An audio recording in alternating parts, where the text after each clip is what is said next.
Hello there, Server 17 once again. This is my Call of Juarez Gunslinger True West difficulty walkthrough.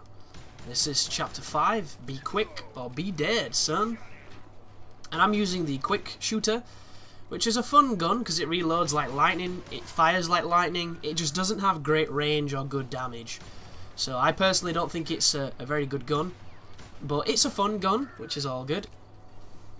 And the beginning of this is pretty intense. You're thrown immediately into a gunfight. A lot of dudes here.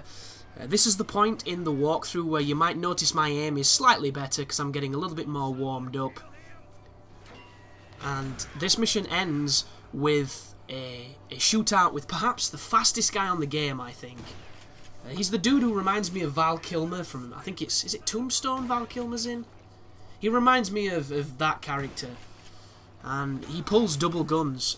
And on the first attempt at the quick draw on this level, the dude shit on my face. He killed me so fast, it was insane.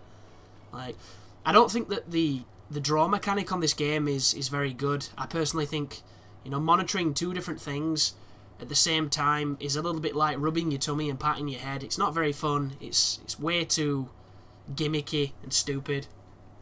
Like when you pull your gun as well, and you have to wait for your reticle to small, and that's just not fun. That's not intense. It should be based on reflex and accuracy. It shouldn't be based on waiting for accuracy.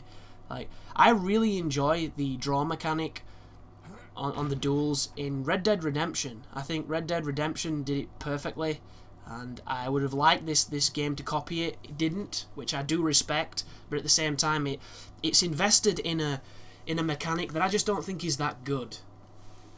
So much so there's an online mode where you can compete, which I don't understand either. But there's a little bit of a Tarantino move where we go to the beginning of the story from the end, which, you know, happens in a million movies and probably happened in a movie before Tarantino was even born. But it's a good reference anyhow. So this is the Ranger that I'm using. This is the gun I enjoy the most out of all the pistols. It just seems to work, and it looks badass. It doesn't look too great when you aim down it. Just looks like you're looking down a flare gun or something. But from the side, it's all long, it's all badass and brassy. I love it. It's a great gun too. But once the campfire's done, it's going to ask you to look for the plans of this gang. The plans of the gang are on the rock behind you once everyone is dead. And then you're going to be looking towards the town, I believe. We'll soon find out. Actually, we might not be at the right camp, or this might be a different level I'm thinking of. Who knows? What I do know for certain is we're going to be using these chest-high rocks to hide from the people with the guns so that we can shoot them in the face with our guns. Because that is the first-person shooty mentality. And yes, I did say shooty, not shooter. Just in a stupid mood today. But there's the kill shot. Make sure you avoid it. Sometimes it can be awkward to see where the bullet's coming from. Later on in the game, they're going to throw snipers at you. And the sniper bullet comes at you so fast, dodging it is a work of art. But it can be done, as I think I prove in the video. But I don't know if I'm going to go back over this game and do the arcade runs. I'm not too sure. I'm tempted to do them if they're any fun. If they're not fun, I'm not going to go near them. It all depends on, I suppose, the reception of this and if anybody requests it enough. Because I do like to take requests, but it's unrealistic for me to take every request. Because, you know, I get quite a few comments and messages asking for very specific things. And I can't say yes to everybody, so I generally don't say yes to anybody. And it's not because I'm an asshole or a bad person. It's just, I think if you start choosing, especially when it's essentially strangers, man. There's a lot of people who are subscribed to me that I don't really know that well. And, you know, they feel like they know me really well because I put a lot of myself in these videos. And when you listen to a lot of the videos, you do get a basic understanding of some of my feelings towards a lot of things. And I do share personal information, you know. If you look at my front page, there's my bank details if you want to rob me. It's all there. But it doesn't necessarily mean that you know me, so it's one of those things where it's essentially strangers interacting and strangers requesting things. And if I start picking and choosing between that, it's just no fun. So it's one of those things where it's consensus on nothing. And the dividing line is always going to be me. And to try and tie this into some kind of subject, right now, when we get The Last of Us, there's not really much after that. There's going to be E3, obviously, which I'm going to try and cover as best as I can. Because I want to go next year, man. I wanted to go this year, and I nearly did. I got so close to being lied to. But like after E3, and once that coverage is done, there's not that many games. You know, we're going to get the release dates for the next-gen consoles. They're going to have games that they drop with, which are going to be important. But in all honesty, I don't really have any interest in either console right now. I'm hoping E3 changes my mind. But as it stands, Dark Souls 2 is really the only thing on my agenda, because there's not really been that much announced. We're between consoles. It's an awkward period. So it's one of those times where I'm probably going to do some projects that I want to do, rather than projects that I feel like I should do. Which is always a nice distinction.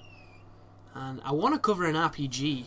Like, I've got a PlayStation emulator on my PC, but recording it's a pain in the dick because they're not compatible with Fraps and various other capture screen software, so the quality is not as good as I'd like it to be.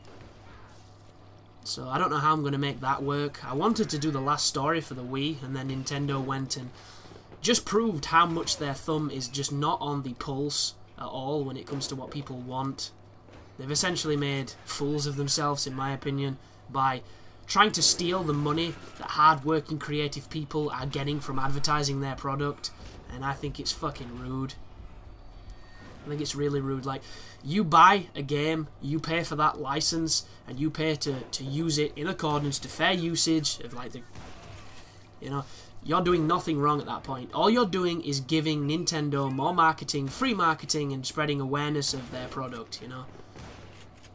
You're the guy who comes up to you in PC world and tries to suck you off so that you can buy a PC so he gets full commission. That is literally what you are at that point. Unless you're going, this is a pile of shit, do not buy this is the worst game ever, please murder everybody in Nintendo's headquarters. Then you're actually, you know, defamation of character, slander. You could get into a legal battle with Nintendo. But they don't really give a fuck because you're a tiny guy on YouTube.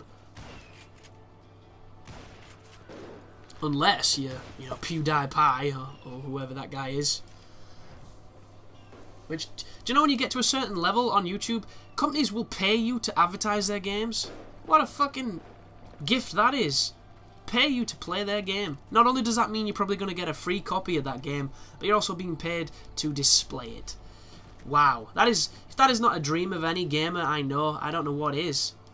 And sure, it might be Hannah Montana does Vegas, but still. Yeah, it's free. People are wanting you to apply your craft and your trade to the industry that you love. So up here is going to be another slow-mo motion with a bunch of guys to shoot. As you can see, my aim is getting better, getting a little bit sharper, and I managed to take them all out. There's one dude across the bar from me who is there. There's one guy there. There's another guy, though, and I couldn't see him because he hides behind the plant. So I end up taking a bullet, and I cannot tell where it comes from. So, like, you heard him then. See if I can see him when I look at it. There's a guy down there who I just killed, and I get shot coming up. There it is. 2 shots. And I don't know who did it, so I go into bullet time. It shows me no one. There's no one underneath the bar. Like, I can't tell who it is, and he's in the room directly across from me on the balcony. He's in that doorway over there past the chandelier. And I think I cotton on and I throw dynamite. So I get shot, and I'm thinking, do I see him? Yeah, there, I see the doorway, I understand, and there's the dynamite.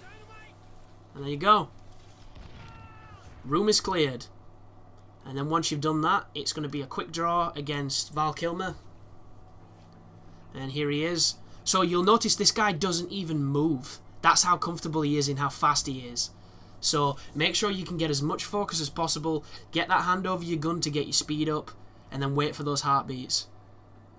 And at this point, I believe you can move. So if you need to move out of the way of the bullets, feel free to do so to stay alive. There's the draw. There's the Neo dodge. There's me showing you that the accuracy on the gun is shit until you leave it. So this is where me and him have the most ridiculous wobble board fight, like Rolf Harris singing a damn song. But I get him in the end. And that is the end of the video, guys, so thanks for watching, and you take care now.